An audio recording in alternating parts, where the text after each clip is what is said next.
To measure heart rate on a Realme 14 Pro Plus, all you have to do is go into the settings first, and from here you have to scroll all the way down and go for Realme Lab. As you go in there, here we can find heart rate measurement.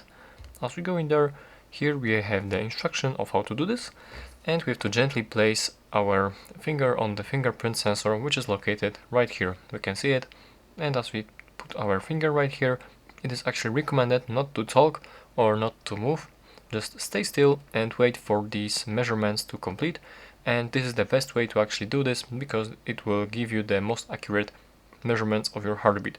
And as you can currently see, it shows that my heartbeat is 79, and here you can see what was the status during the measurement, but actually it is better to be resting and not move. Actually, just stay still and measure your heart rate. And here you can find the history of the heart rate measurements, but I didn't complete actually these measurements. But yeah, that's how to do this.